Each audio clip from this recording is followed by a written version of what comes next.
سے پہلے افغانستان کی سچویشن پہ آپ کا تھوڑا سا کمنٹ چاہیے ہوگا کیونکہ سراج الدین حقانی صاحب کو آپ یاد کرتے آئے ہیں اور آپ نے بتایا کہ رزلٹ وہاں پر کیا ہو سکتا ہے اس کشمکش کا. تو پہلا جو نتیجہ آیا ہے وہ ان کے استعفے کی صورت میں آ گیا ہے, انہوں نے ریزائن کر دیا. آج ریزائن کل کیا رات کو جی, اور وہ خبریں آئی ہیں سامنے لیکن افغان حکومت کی طرف سے ابھی تبصرہ نہیں کیا گیا. تو اس کے نتائج کیا ہو سکتے ہیں؟ ان کے تو بہت گہرائی ہے سارے طالبان کے اندر. دیکھیے یہ بڑی, میں نے آپ سے کہا تھا کہ حقانی نیٹ ورک اور اخنزادہ صاحب جو کابل ورسز کندہار یہ معاملہ چل رہا ہے اور یہ پھٹے گا, تو پھٹ چکا ہے. اب بہت سے لوگ جو ہیں جو کابل کی حکومت میں تھے وہ چلے گئے یہاں سے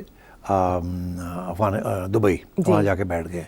حقانی صاحب بھی 50 دن سے زیادہ باہر رہے ہیں اور اس لیے رہے ہیں, پتہ یہ چل رہا ہے کہ ان کو آرڈر ہو گئے تھے ان کو ریموو کیا جائے ایز انٹیریئر منسٹر اور ان کے ڈپٹی کو لگا دیا جائے ڈی فیکٹو پاور سارا ادھر. تو ان کو شک پڑ گیا تھا کہ اب میری چھٹی ہونے والی ہے یا مجھے اسیسینیٹ کر دیں گے. وہ پہلے بھی ایک اسیسینیشن, اور تو یہ وہاں سے نکل گئے تھے. اب یہ آ گئے ہیں واپس. یہ بہت اہم ہے یہ بات, یہ پہلی بات سے بھی زیادہ اہم ہے. یہ جو واپس آ گئے ہیں اور خوف میں چاہ کے بیٹھ گئے ہیں اور اپنا استعفیٰ اناؤنس کر دیا, it is a clear signal کہ پاور اسٹرگل شروع ہو چکی ہے. اب power struggle between at least 2 different groups. ایک گروپ ہوگا, اور میں مختصر بات کرتا ہوں اس کے اوپر اگلے ہفتے ڈیٹیل میں بات کریں. ٹھیک. ایک گروپ ہوگا Akhunzada, T T P, B L A, اور اس کو حمایت ہوگی ایران کی. Not India? نہیں, وہ تو انڈیا تو آبویس ہے نا, وہ تو ہم کہنے کی ضرورت نہیں ہے اس کی. چلے میں کہہ دیتا ہوں, انڈیا اور ایران ول سپورٹ ملا ہیبت اللہ گروپ. یہ ان کے جو الائز ہوں گے وہ ٹی ٹی پی ہوگا اور بی ایل اے ہوں گے. Very strong. ٹھیک, یہ 5 کا گروپ بن رہا ہے. دوسری طرف حقانی نیٹ ورک, پاکستان, امریکہ اور 3-4 گروپس ہیں وہاں, جو کہ رشید دوستم کا گروپ ہے, اوپر تاجک ازبیک گروپس ہیں, شمالی اتحاد سارے, وہ سارے ان کے ساتھ آئیں گے. ازبیکستان کے بھی لوگ ہیں اور قزاقستان کے بھی ہیں, وہ سارے گروپس ان کے ساتھ جائیں گے. تو اب آپ دیکھیے گا کہ صورتحال وہاں بگڑے گی اور اچھی خاصی بگڑے گی. اور شاید اس میں اب 2 صورتیں ہو سکتی ہیں اور یہیں آج بات بند کریں گے ہم. ایک تو یہ کہ ایکٹیو لڑائی جھگڑے شروع ہو جائیں گے یا سلیکٹیو اسیسینیشن شروع ہو جائیں گے. اب کیا ان میں سے کون سا پہلے ہوگا؟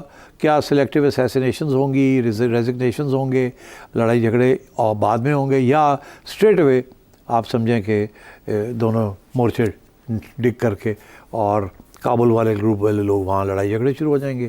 اور اخنزادہ صاحب نے تو آلریڈی اپنے بیس ایریا کو پکا کر لیا ہے, ان کو فکر ہے کہ ادھر سے اٹیک نہ آئے, تو تختہ نہیں الٹا جا سکتا ان کا. تو میرا خیال ہے کہ اب پاور اسٹرگل شروع ہو جائے گی اور یہ وائلنٹ ہو جائے گی. رجیم چینج نہیں ہوگا؟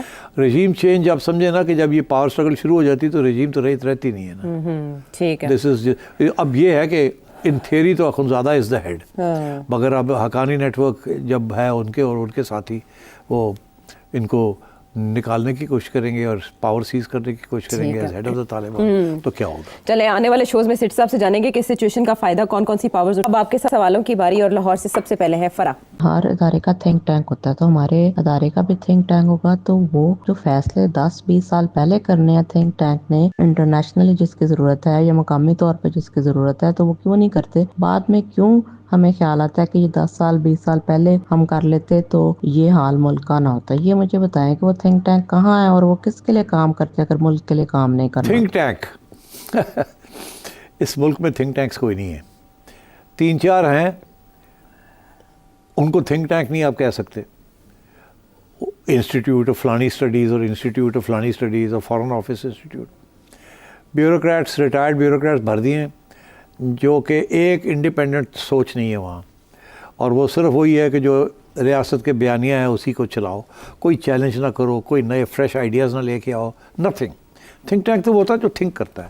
یہ ٹینکس ہیں, تھنک شنک کوئی نہیں کھاتے یہاں. یہ بالکل جسے انگریزی کا لفظ ہے سینیکیورس, مطلب لوگوں کو پارک کرنے کے لیے ریٹائرمنٹ کے بعد, تو یہ وہ کھاتے کھلے ہوئے ہیں.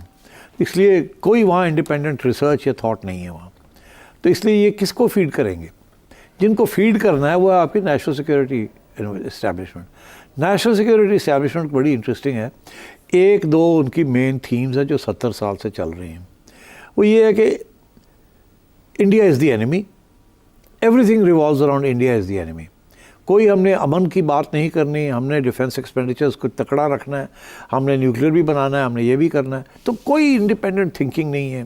اس لیے جب یو ٹرن لینے کی بات آتی ہے یا نئی فارمولیشن کرنے کی بات آتی ہے, they are not occupied to do it. ان کے لیے بڑا مشکل ہو جاتا ہے, کسی میں ہمت نہیں ہوتی. Even a big great institution like the national defence college, جو اب یونیورسٹی بن چکا ہے, جہاں تھوڑی بہت فریڈم ہے to speak and give new ideas, مگر وہ آئیڈیاز جو ہے نا ان کو کوئی ایکسپلوریشن نہیں ہوتی وہاں.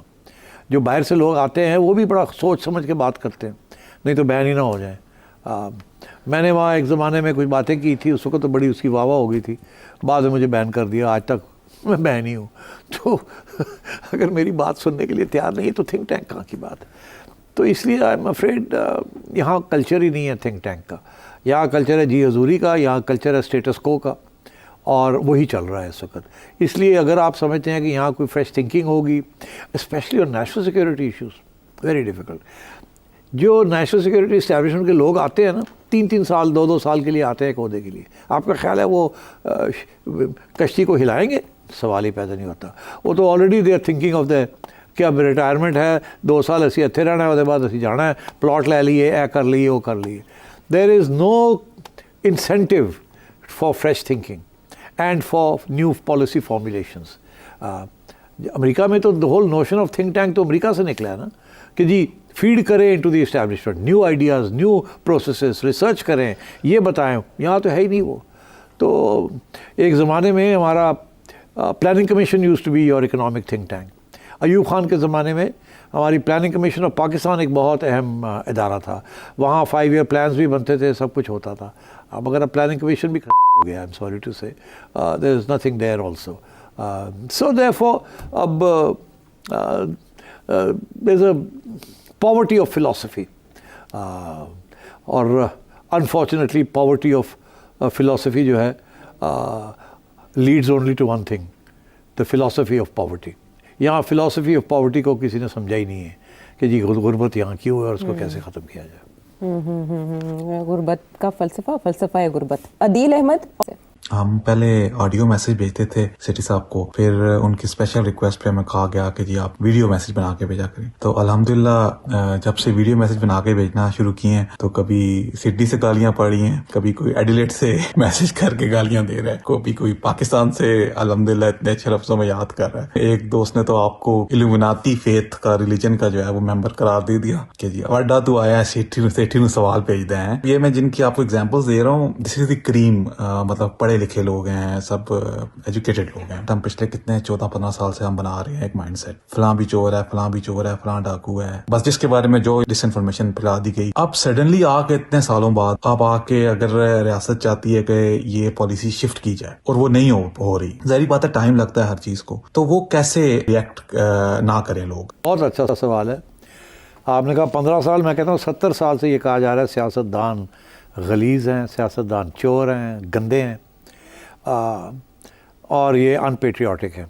اب میڈیا کے بارے میں بھی جب تھوڑی سی آزادی میڈیا کو ملی تو میڈیا کے بارے میں بھی یہی سوچ ہے کہ جو بندہ تنقید کرتا ہے یا اتفاق نہیں کرتا ان لوگوں کے ساتھ تو وہ ان پیٹریوٹک ہو جاتا ہے. تو آپ صحیح کہہ رہے ہیں.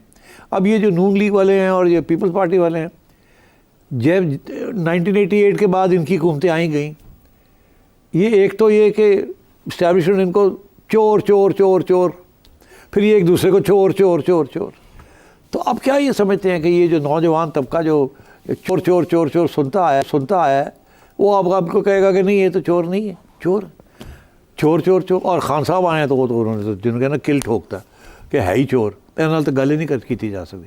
اور پھر آپ جب ان کو ساتھ لے کے چلتے ہیں بیکاز آپ کا اور کوئی چارہ نہیں ہے, تو پھر آپ سمجھتے ہیں کہ لوگ چپ کر کے سن لیں گے. وہ غصہ تو چڑھے گا کہ یار سانو تو تسی کیسی چور نے, ہوں تسی انہوں جفی پا کے بیٹھے ہو اینڈ سو آن. تو آپ صحیح کہہ رہے ہیں, یہ ہماری بدقسمتی ہے. اور اسی لیے میں یہ کہتا ہوں یہ جو گھٹن ہے نا, یہ جو پروپیگنڈا ہے, یہ گھوم پھر کے آپ کے گلے پڑتا ہے. آپ نے کون سا سیاستدان ہے جس کو آپ نے پالا, نرش کیا اور اوپر لے کے آئے اور بعد میں اس کو گالی دینی شروع کر دی؟ کوئی ہے ایسا بندہ؟ ایک مجھے بتا دیں. ذوالفقار علی بھٹو سے لے کے عمران خان تک ہر سیاستدان کو آپ لے کے آئے ہیں آپ نے اس کو بنایا, آپ لے کے آئے, آپ نے گالی دی, آپ نے نکالا, آپ دوسرے کو لے کے آئے, آپ نے گالی دی, آپ نے اس کو نکالا. اب آپ کیا سمجھتے ہیں کہ آپ جیسے لوگ, ہم جیسے لوگ پھر ہم کیا کریں؟ ہم تو یہی کہیں گے جنہوں لے کے آتے ہو انہوں تسی گال کٹ دیو, تو پھر جڑے جنہوں نے گال کٹی ہوتی ہیں جفی پا کے آ جاندے ہو. تو یہ I think it's time to stop this is, یہ تو ڈیموکریٹک انسٹیٹیوشنز ایسی ویک ہوتی ہیں, پھر وہ اسٹرکچر ہی نہیں چلتا. اب آپ دیکھ لیں اندرونی حالات کیا ہیں اور بیرونی حالات آپ کے ساتھ کیا ہیں, اور میں کیا بات کروں اس پروگرام میں. ٹھیک ہے, لیکن عدیل صاحب سے ہمیں سارے ہمدردی کرتے ہیں گالیاں کھانے کی لیے. ہاں سوری, تسی میری وجہ نہ گالیاں کھا رہے ہو, نہ کوئی گل نہیں, ڈٹے رہو, ڈٹے رہو, آگے جا کے ٹھیک ہو جائے گا. یہ لوگوں کو بھی سمجھ آ جائے گی کہ تسی صحیح سو یا غلط. ہاں, اٹ ٹیکس ٹائم. عامر سعودی عرب سے, نجم رضوی عمان, ڈاکٹر زیب کراچی سے, حارث اظہر ملتان سے, آپ کے سوالوں کا شکریہ.